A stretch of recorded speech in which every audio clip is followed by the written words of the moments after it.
ASC Coaching Institute, your gateway to success.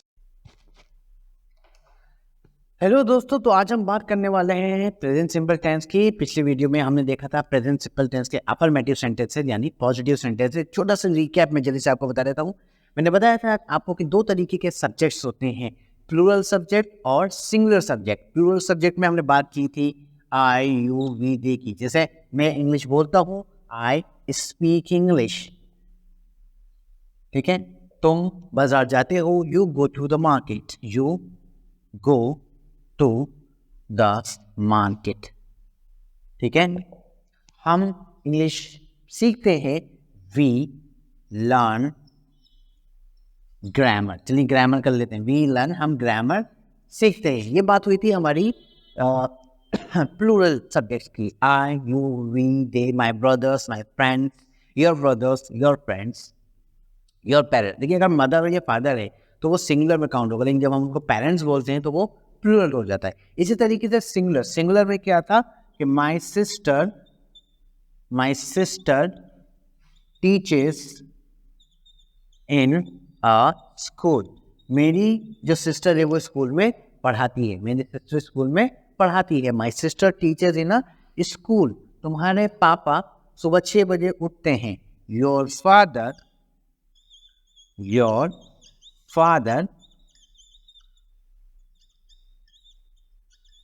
Wakes up. उठने के लिए क्या यूज करते हैं, वेक अप। लेकिन जो कि योर फादर है, सिंगुलर सब्जेक्ट है, इसलिए हमने एस ऐड किया है। Wakes up at 6 o'clock। अब देखिए उठते हैं यानी सुबह में उठते हैं, ओ क्लॉक, या कुछ लोग 6 AM इन द मॉर्निंग बोल देते हैं। तो एट 6 भी बोलेंगे तो सेंस वही होता है, कॉमन सेंस की बात है कि एट 6 o'clock या एट 6 या एट 6 इन द मॉर्निंग हम बोल सकते हैं। तो my father wakes up at 6 o'clock। अगर मैं अपनी बात करूंगा, अगर मैं सुबह 7 बजे उठता हूं तो मैं कहूंगा I wake up at 7 in the morning, ठीक है। लेकिन मेरे जो भाई हैं वो सुबह 6 बजे उठ जाते हैं, तो my brother wakes up at 6 in the morning. My mother wakes up at 6 in the morning. तो मेरी मदर भी सुबह 6 बजे उठ जाती हैं, मेरे भाई भी सुबह 6 बजे उठ जाते हैं, मैं 7 बजे उठता हूँ। और अगर मैं कहूँ मेरे दोस्त 8 बजे उठते हैं, तो my friends wake up eight 8, क्योंकि वो ज़्यादा हैं। My friends wake up eight 8 in the morning. तो ये थी हमारी छोटी सी जो हमने पॉजिटिव सेंटेंस यानी अफर्मेटिव की बात की थी। तो अब हम बात करेंगे नेगेटिव और इंट्रोगेटिव सेंटेंसेस की। तो दोस्तों हमने बात की थी प्रेजेंट सिंपल टेंस की, तो जैसे कि हमने एग्जांपल्स देखे। अब हम बात करने वाले हैं उनके नेगेटिव और इंट्रोगेटिव यानी कि नकारात्मक वाक्य और प्रश्नवाचक वाक्य।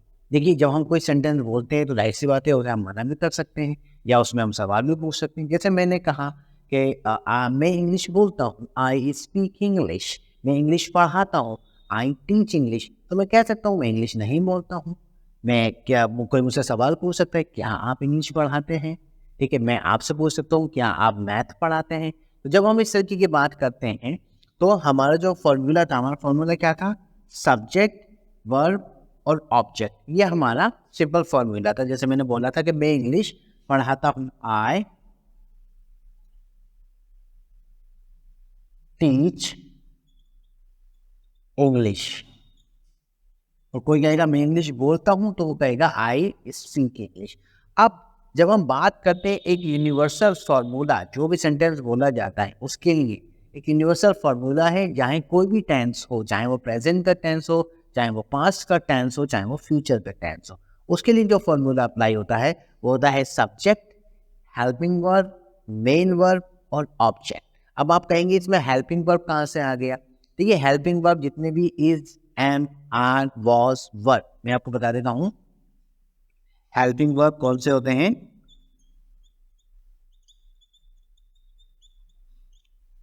इज,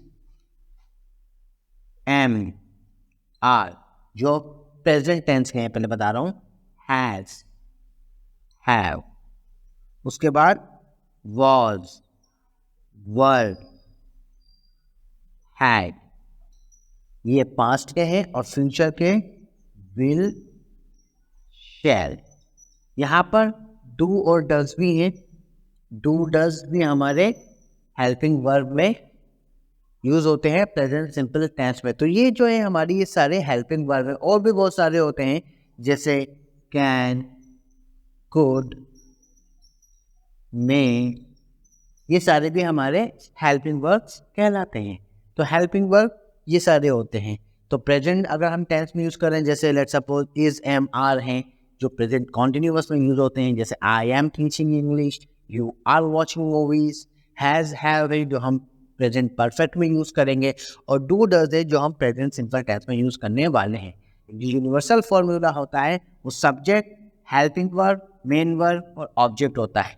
लेकिन जब हम बात करते हैं प्रश्नवाचक यानी इंटरोगेटिव सेंटेंसेस की, तो कुछ नहीं करना होता है, सिर्फ हेल्पिंग वर्ब को हम पहले ले आते हैं और सब्जेक्ट, मेन वर्ब, ऑब्जेक्ट वही देता है। सिर्फ इतना सा चेंज आता है, सिर्फ इतनी सी एक ही पोजीशन चेंज होती है, हेल्पिंग वर्ब को हम पहले ले आते हैं। क्योंकि विदाउट हेल्पिंग वर्ब ना ही हम नेगेटिव सेंटेंसेस बोल सकते हैं और ना ही हम सवाल पूछ सकते हैं, ना ही कोई प्रश्नवाचक वाक्य बोला जा सकता है बिना हेल्पिंग वर्ब के। इसलिए जब हम पॉजिटिव सेंटेंसेस यानी अफर्मेटिव सेंटेंसेस, हाँ वाले सेंटेंसेस बोल रहे थे, तब हमें जरूरत नहीं थी हेल्पिंग वर्ब की। और ये सिर्फ दो तरीके के ही सेंटेंसेस में होगा, एक प्रेजेंट सिंपल यानी प्रेजेंट इंडेफिनिट और एक पास्ट इंडेफिनिट, जिसमें जब हाँ वाले सेंटेंसेस बोले ही जाएंगे कि मैं काम करता हूँ, मैं बोलता हूँ, मैं नाचता हूँ, मैं पढ़ाता हूँ, मैं आता हूँ, तुम जाते हो, वो वहाँ खेलते हैं,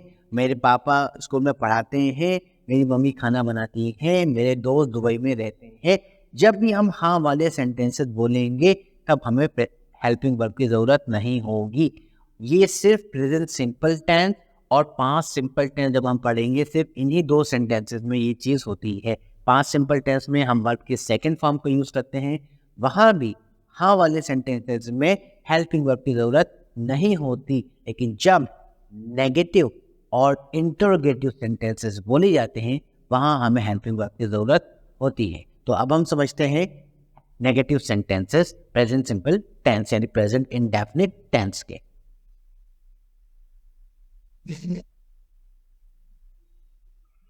देखिए यहाँ मैंने कुछ सेंटेंसेस लिखे हैं। मैं इंग्लिश पढ़ाता हूँ, आई टीच इंग्लिश। तुम सोते हो, तुम, यू स्लीप। वे दिल्ली में रहते हैं, वे यानी दे लिव इन दिल्ली।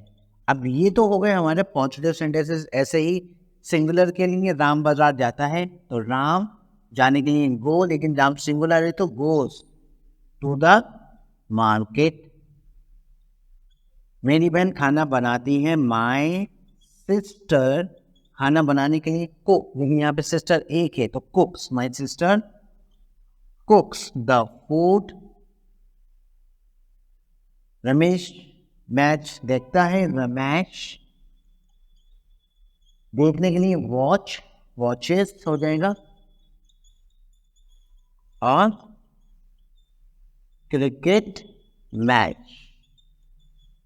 ठीक है, अब इनके लिए हम सवाल पूछना चाहते हैं। क्या सवाल पूछना चाहते हैं? मुझसे पूछेगा क्या आप इंग्लिश पढ़ाते हैं? तो ध्यान रखिए, जब हम प्लूरल की बात करते हैं तो हम डू का यूज करते हैं, जब हम सिंगुलर की बात करते हैं तो हम डज का प्रयोग करते हैं। डज कोई फॉर्म नहीं है, अगर आप देखेंगे इसमें ईएस लगा हुआ, यानी हमने सिंगुलर वही रूल फॉलो किया है कि सिंगुलर में एस या ईएस लगा देना, तो इसमें हमने ईएस का यूज किया है। तो वहां हम जो हेल्पिंग वर्ब है कौन सी यूज करेंगे? डज। जैसे सवाल क्या पूछेंगे? Do you teach English? क्या आप इंग्लिश पढ़ाते हैं? Question mark. क्या आप इंग्लिश पढ़ाते हैं? सवाल पूछा जा रहा है, तो मैंने हाँ में सवाल दूंगा, आंसर दूंगा तो मैं कहूँगा यस आई टीच इंग्लिश। लेकिन अगर मैं मना करना चाहूंगा तो क्या कहूंगा? I do not teach English. I do not teach English, मैं इंग्लिश नहीं पढ़ाता हूँ, मैं तो मैथ पढ़ाता हूँ। I teach math. इसी तरीके से तुम सोते हो यानी कि यू स्लीप, तुम खाते हो यू ईट, तुम कपड़े पहनते हो, यू वेयर क्लोथ, तुम बाजार जाते हो, you go to the market, तुम गाने सुनते हो, यू लिसन टू सॉन्ग्स। बहुत सारे सेंटेंस बोल सकते हैं। यहाँ पर यू स्लीप, तो सवाल कैसे होगा, डू यू स्लीप।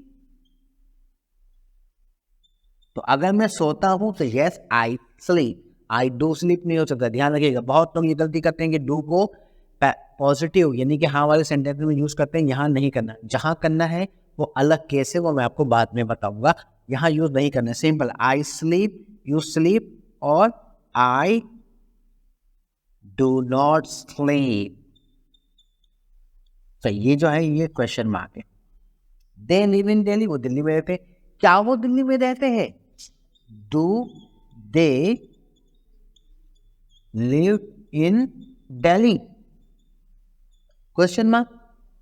नहीं, वो दिल्ली में नहीं रहते हैं। They do not live in Delhi, वो दिल्ली में नहीं रहते हैं। नहीं, वो दिल्ली में नहीं रहते हैं। They do not live in Delhi. तो हम प्लूरल सब्जेक्ट के साथ क्या यूज करेंगे, डू, और सिंगुलर के साथ डज। बहुत सारे सवाल, बहुत सारे क्वेश्चन जो आपको पूछ रहे हैं, फिर उनका आंसर हाँ या ना में देना है। प्रैक्टिस करनी, कैसे प्रैक्टिस करनी है, दूसरे सवाल पूछ के, डू यू टीच इंग्लिश, क्या आप इंग्लिश पढ़ाते हैं। डू यू ईट आइसक्रीम, क्या आप आइसक्रीम खाते हैं। डू यू स्पीक इंग्लिश, क्या आप इंग्लिश बोलते हैं। अब यू से ही नहीं, बहुत सारे और भी सब्जेक्ट्स हो सकते हैं, जैसे do your friends live in Delhi, क्या आपके दोस्त दिल्ली में रहते हैं। अगर ज्यादा है, रूरल की ही बात कर रहे हैं, do your friends live in Delhi. Do your friends work in Google, क्या आपके दोस्त गूगल कंपनी में काम करते हैं। Do your friends work in Google. बहुत सारी और हो सकते हैं।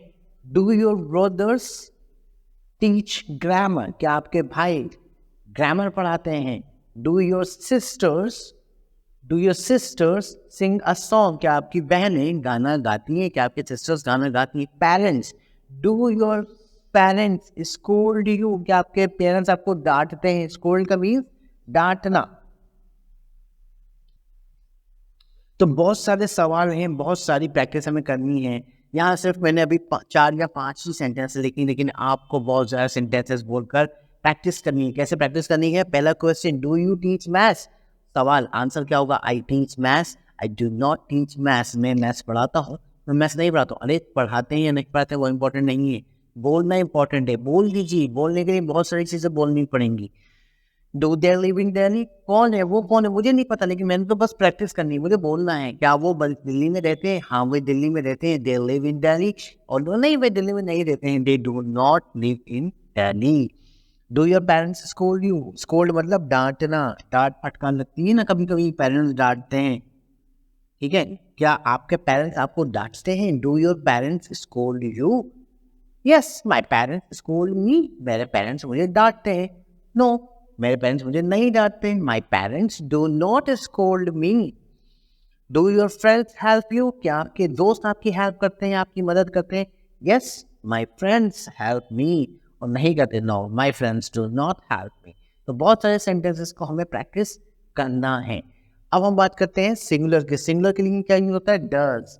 Ram goes to the market, सवाल, अब क्वेश्चन पूछने के लिए क्या करेंगे, हम डज को पहले ले आएंगे। डज हेल्पिंग वर्ब है ना, does Ram goes to the market.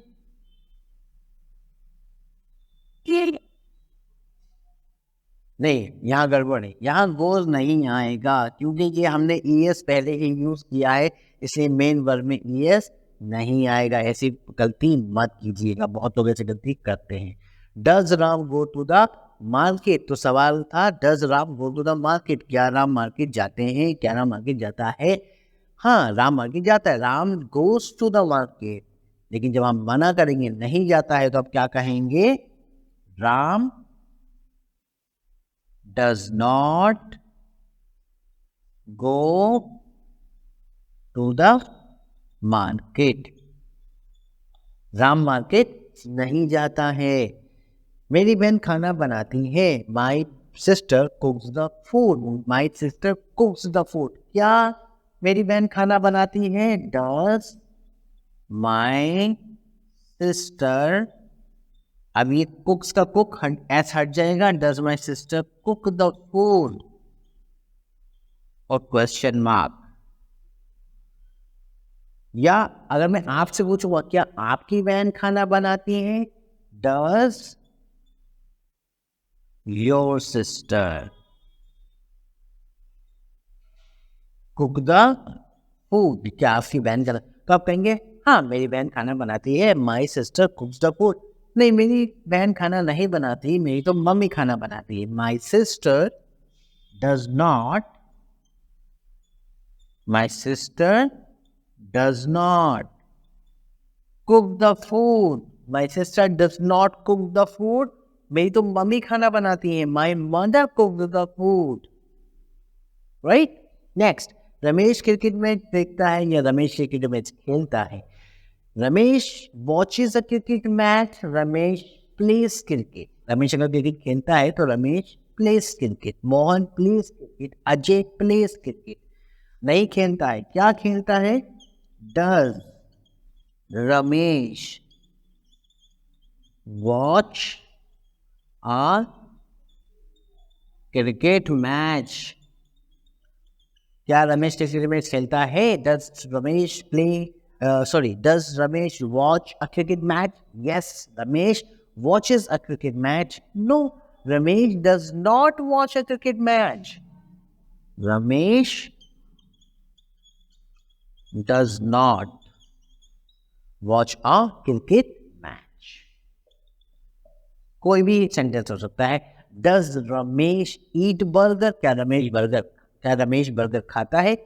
Yes, Ramesh eats burger. Ramesh burger खाता है। No, रमेश बर्गर नहीं खाता है। Ramesh does not eat burger. अच्छा, तो क्या रमेश आइसक्रीम खाता है? Does Ramesh eat ice cream? Yes, Ramesh eats ice cream. तो इस तरीके से हम अपने सेंटेंसेस की प्रैक्टिस करेंगे। तो यहाँ फिनिश होता है हमारा present simple tense. Next video में हम बात करेंगे present continuous. Thank you so much.